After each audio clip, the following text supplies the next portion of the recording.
नमस्कार, मैं हूं आपके साथ अर्जुन खजूरिया और आपका स्वागत है हमारे चैनल पर। तड़के सुबह 8 बजे से ही जो जिला जेल भोपाल है यहाँ पर काउंटिंग जो है वो यहाँ पर स्टार्ट हो चुकी है। सबसे पहले आपको बता दें, जो पोस्टल बैलेट है उनकी काउंटिंग जो है वो यहाँ पर पिछले एक लंबे समय से चल रही है। इस समय अगर बात करें तो भोपाल में जो 7 सीटें हैं, 7 सीटों की मतगणना जो है वो इसी काउंटिंग सेंटर जो यहाँ पर बनाया गया है, मतगणना स्थल जो बनाया गया है भोपाल में, पुरानी जो सेंट्रल जेल है यहाँ पर जो है चल रहा है। और अगर बात की जाए यहाँ पर वैसे तो भोपाल में ठंड का माहौल जो है वो शुरू हो चुका है। पिछले कुछ दिनों से लगातार जो है यहाँ पर सर्दी का मौसम जो है आ चुका है। बारिश जो है वो देर रात काफ़ी ज़्यादा हुई है, लेकिन इसी बीच राजनीतिक गर्मी की अगर बात की जाए वो यहाँ पर बढ़ती जा रही है। जैसे जैसे रुझान आना शुरू हो चुके हैं, आपको बता दें यहाँ पर जो रुझान अभी सामने आ रहे हैं, शुरुआती रुझान जो पोस्टल बैलेट में यहाँ पर जो है वो बीजेपी अच्छी परफॉर्मेंस करती हुई नजर आ रही है। हालांकि ये पहले माना जा रहा था कि पोस्टल बैलेट में हो सकता है बीजेपी जो है वो पीछे रहे, कांग्रेस को जो है बढ़त उसमें हासिल हो और आगे आगे जैसे बाकी यहाँ पर ईवीएम के वोट जैसे जैसे खुलेंगे उस समय जो है वो बीजेपी अच्छी परफॉर्मेंस कर सकती है। लेकिन यहाँ पर अगर पोस्टल बैलेट में जिस हिसाब से अभी जो शुरुआती आंकड़े सामने आ रहे हैं, जैसे लगभग 140 सीटों पर अभी रुझान जो है सामने, उसमें बीजेपी 75 पर, कांग्रेस 60 पर नजर आ रही है। तो ये कहीं ना कहीं ये दर्शाता है कि पोस्टल बैलेट में भी अगर बीजेपी को इस तरीके से बढ़त हासिल हो रही है तो दोपहर तक आते आते जो यहाँ पर स्थिति साफ होने वाली है। मध्य प्रदेश चुनाव की खासतौर पर अगर यहाँ पर मैं बात करूँ तो उसमें क्या जो है वो रिजल्ट रहने वाला है। ये ट्रेंड जो है वो सुबह क्योंकि 8 बजे से ही जो है यहाँ पर शुरू हो जाते हैं। और पोस्टल बैलेट, हालांकि वोटिंग जो है पोस्टल बैलेट में काफ़ी कम होती है, लेकिन उसके बावजूद अगर देखा जाए तो एक ट्रेंड जो है यहाँ से साफ तौर पर समझने को मिलता है। कहीं ना कहीं पहला जो है यहाँ पर ट्रेंड जो है समझने को मिलता है। बहरहाल इस समय अगर बात की जाए तो पोस्टल बैलेट की ही काउंटिंग जो है वो सभी मतगणना केंद्र जो बनाए गए हैं वहाँ पर इस समय जारी है। और अलग अलग काउंटिंग सेंटर से जो इस समय मध्य प्रदेश की स्थिति सीधे तौर पर देखने को मिल रही है, उसमें अगर बात की तो सबसे यहाँ पर मुख्य जो यहाँ पर हॉट सीटें हैं, अगर बात की जाए यहाँ पर शिवराज सिंह चौहान की बुधनी सीट से वो लगातार आगे चल रहे हैं। और वो पहले से ही माना जा रहा था कि बुधनी सीट से जो है वो यहाँ पर एक तरफा जो है जीतने वाले। इसके अलावा अगर इस काउंटिंग सेंटर की बात आपको बताएं तो आप देख सकते हैं अंदर इस समय पूरी जो है यहाँ पर सुरक्षा भी रखी गई है, चाक चौबंद यहाँ पर सिक्योरिटी पर्सन जो है वो यहाँ पर डिप्लॉय किए गए हैं। कल रात से ही यहाँ पर जो है वो लगातार बैरिकेडिंग करके जो है इस पूरे रास्ते को जो है वो यहाँ पर बंद कर दिया गया था। आप देख सकते हैं यहाँ पर लगातार जो है वो पुलिस और उसके अलावा जो यहाँ पर इलेक्शन कमीशन की टीमें हैं वो लगातार यहाँ पर आकर के दौरा भी कर रही हैं। और उसके अलावा जो है यहाँ पर कार्यकर्ता जो है वो भी धीरे धीरे कुछ जुटना अभी शुरू हुए हैं। हालांकि अगर बात करें तो यहाँ पर जो प्रदेश कार्यालय हैं, चाहे कांग्रेस को हो चाहे भारतीय जनता पार्टी का हो, वहाँ पर जो है अब धीरे धीरे कार्यकर्ताओं का जुटना शुरू हो गया है। हालांकि यहाँ पर काउंटिंग सेंटर पर अगर बात की जाए तो यहाँ पर ज़्यादातर संख्या में आपको सिक्योरिटी पर्सन और मीडिया पर्सन जो है वो यहाँ पर नजर आएंगे। जैसा अमूमन देखा जाता है कि तमाम जो पार्टी कार्यकर्ता है वो जो है काउंटिंग सेंटर के बाहर पहुँचते हैं, लेकिन इस बार यहाँ पर अगर बात की जाए तो उनको यहाँ पर काफ़ी आगे तक जो है वो आने से जो है मना किया गया है। जो दूर में बैरिकेडिंग जो है लगी हुई है, इसके नीचे एक और जो है यहाँ पर बैरिकेडिंग लगी हुई है काउंटिंग सेंटर के पास, ताकि किसी भी स्थिति से निपटा जाए। इसीलिए जो है कार्यकर्ताओं को ज़्यादा आगे तो आने की यहाँ पर अनुमति नहीं है। केवल जिनके पास जो है यहाँ पर जो प्रमाण पत्र जो है यहाँ पर जिन्होंने बनाए हुए हैं उनको ही केवल जो है यहाँ पर आने की अनुमति दी गई है। और ऐसी बैरिकेडिंग तीनों जगह पर, जो यहाँ पर 3 रास्ते इस जिला जेल की तरफ आ रहे हैं, तीनों जगह पर आप दूसरा रास्ता देख सकते हैं, यहाँ पर भी इसी हिसाब से जो है वो बैरिकेडिंग की गई है। और वहीं जो तीसरा रास्ता यहाँ पर आ रहा है इस जिला जेल की तरफ, यहाँ पर भी इसी तरीके से जो है ये बैरिकेडिंग की गई है। आप देख सकते हैं लगातार इलेक्शन कमीशन की जो यहाँ पर टीम्स है वो यहाँ पर लगातार आ रही हैं।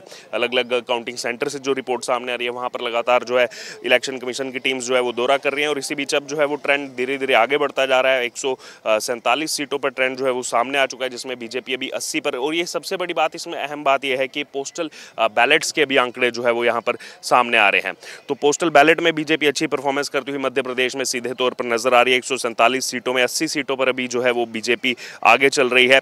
और इसी बीच अगर बात की तो कांग्रेस अभी 65 पर जो है यहाँ पर आगे नजर आ रही है। वही 2 जो है वो अदर के खाते में जाती हुई नजर आ रही हैं। वहीं अगर बात की यहाँ पर बहुत सारे जो जिलों से यहाँ पर रिपोर्ट सामने आ रही है, नीमच में 3 में से 2 सीटों पर बीजेपी आगे, जैसे लगातार नीमच जो है वो गढ़ रहा है यहाँ पर बीजेपी का, उसमें बीजेपी अच्छी परफॉर्मेंस करती हुई नजर आ रही है। वहीं अगर भोपाल की बात की जहाँ पर इस समय हम मौजूद हैं, भोपाल काउंटिंग सेंटर पर कुल 7 सीटें हैं भोपाल की, और उसमें से 4 का ट्रेंड जो है वो अभी निकल करके सामने आ रहा है, जिसमें 3 पर जो है यहाँ पर बीजेपी आगे नजर आ रही है। वहीं एक पर अगर बात की तो एक पर कांग्रेस पार्टी जो है वो यहाँ पर आगे नजर आ रही है। हालांकि अभी जैसे जैसे समय आगे बढ़ता जाएगा, जैसे जैसे अब ईवीएम की काउंटिंग शुरू होगी, उसके बाद हो सकता है नतीजों में जैसे जैसे नतीजे आएंगे वैसे वैसे यहाँ पर जो स्थिति बदले। लेकिन अभी शुरुआती रुझानों में सीधे तौर पर अगर भोपाल जिले की बात की तो 4 सीटों का रुझान अभी अंदर से जो है वो यहाँ पर सामने आ रहा है, जिसमें 3 पर बीजेपी, 1 पर कांग्रेस जो है वो यहाँ पर नजर आ रही है।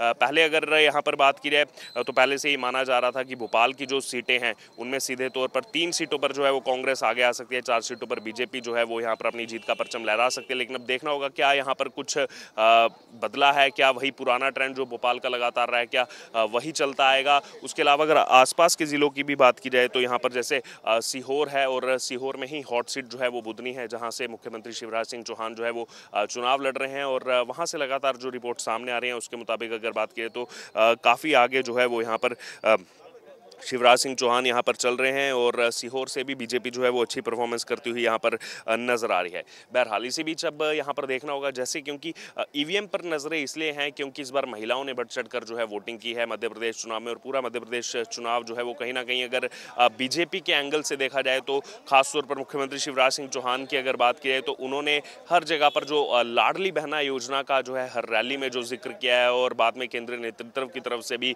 हर जगह जो लाडली बहना योजना का जिक्र किया गया है और महिलाओं का बढ़ चढ़ कर के आना और आकर के जो है मतदान में हिस्सा लेना, वोटिंग करना, कहीं ना कहीं ये देखना होगा कि क्या उसका पॉजिटिव रिजल्ट जो है वो बीजेपी को मिलता है या फिर नहीं। इसी बीच अभी अगर बात की तो यहाँ पर अभी जो ट्रेंड्स धीरे धीरे सामने आ रहे हैं, झाबुआ से जो ट्रेंड सामने आ रहे हैं उसमें एक पर बीजेपी सामने दिख रही है और एक पर कांग्रेस जो है वो सामने दिख रही है। जबकि पिछली बार अगर बात की जाए तो तीनों सीटें जो हैं झाबुआ की वो जो पूरा का पूरा एक आदिवासी बेल्ट यहाँ पर है वो कांग्रेस को प्राप्त हुई थी। उसके अलावा अलीराजपुर जो एक आदिवासी बड़ा बेल्ट है, पूरे एशिया का सबसे बड़ा आदिवासी बेल्ट ये झाबुआ अलीराजपुर माना जाता है, वहाँ पर 2 सीटें हैं। उसमें अभी एक पर बीजेपी आगे जो है यहाँ पर नजर आ रही है और एक पर कांग्रेस नजर आ रही है। तो जिन सीटों पर बीजेपी को पिछली बार जो है हार प्राप्त हुई थी उन सीटों पर जो है इस बार बीजेपी अच्छी परफॉर्मेंस कर रही है और सीधे तौर पर अब जो है ये आंकड़ा आगे बढ़ता जा रहा है और एक सीट यहाँ पर कांग्रेस की पीछे जा चुकी है। बीजेपी के प्लस में जो है यहाँ पर एक और सीट 81 का आंकड़ा अब जो है वो बीजेपी का यहाँ पर पहुंच चुका है।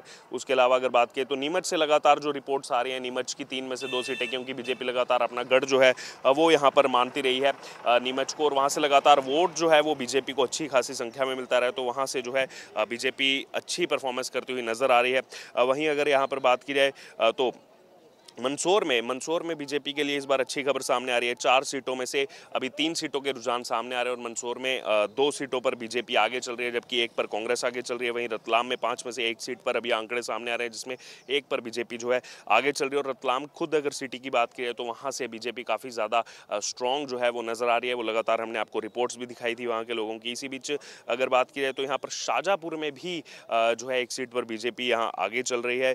वहीं अगर बात की जाए तो सीधी की बात करें तो वहाँ पर 1 सीट पर कांग्रेस आगे, 2 सीट पर जो है यहाँ पर बीजेपी आगे नजर आ रही है। और उज्जैन में भी अगर बात करें तो 2 सीट पर बीजेपी, 1 सीट पर कांग्रेस लगातार जो है वो आगे चल रही है। लेकिन अभी ये पिछले कुछ समय से जो है ये आंकड़े लगातार जो है वो इसी तरीके के बने हुए हैं जहाँ पर बीजेपी 15 से 20 सीटों का मार्जिन लेकर के जो है वो कांग्रेस से लगातार आगे चल रही है।